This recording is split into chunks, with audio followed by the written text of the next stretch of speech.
আসসালামু আলাইকুম। আমি আবারও আপনাদের মাঝে চলে আসলাম।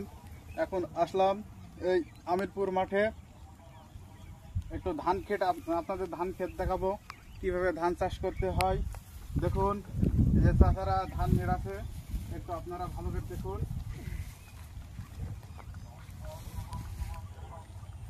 ভালো করে দেখুন।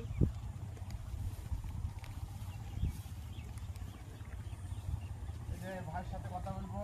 ভাই হলো এই ধান ক্ষেতের মালিক। ভাই একটু এদিকে আসেন, আপনার সাথে দুটা কথা বলি।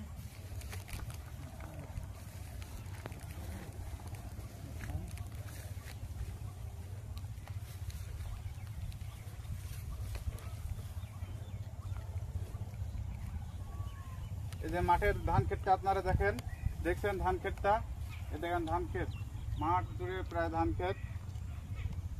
আর আমার এই মালিক ভাইয়ের সাথে কথা বলবো। ভাই এই ধান কার? আপনার? আপনার। ভাই কতটুকু জমি এটা? 1.5 বিঘে। ভাই হচ্ছে যে এই ধান লাগাতে প্রথমে কি করতে হয়?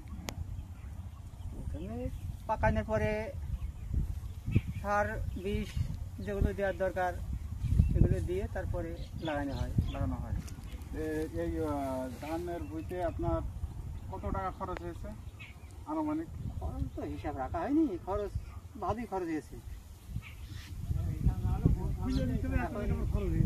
হ্যাঁ, ওই লাগি বেরিয়ে যাতে তোমার 5-6 হাজার টাকা পার হয়ে গেছে। 5,000 খরচ হয়ে গেছে। হ্যাঁ। আর আপনার এই ধানে তো লাভজনক নাকি? লাভজনক হওয়ার কথা, এখন দেখা যায় আকাশে বৃষ্টি যদি ঠিক মতো হয় তাহলে আর যদি লাভজনক হবে, আর যদি সাদর বান্দি করতে হয় তাহলে লাভজনক হবে না, মানে সমান সমান দাঁড়াবে। হ্যাঁ, লসে দাঁড়িয়ে যাবে। এ তো তেলের দাম বেশি, এই কারণে সারের দাম কেমন? সারের দামও বেশি। একদম বেশি। এখন সব জিনিসের দাম বেশি। সব জিনিসের দাম বেশি।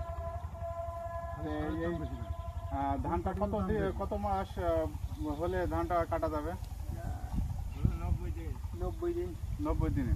আর এই ধানের আপনার কয়বার নেড়াতে হয়? আর 2বার নেওয়া যথেষ্ট। 2বার নেড়াতে যথেষ্ট। আর বিষ তো দেওয়া লাগে নাকি? হ্যাঁ, বীজ দেওয়া লাগে। বীজ দেওয়া লাগে।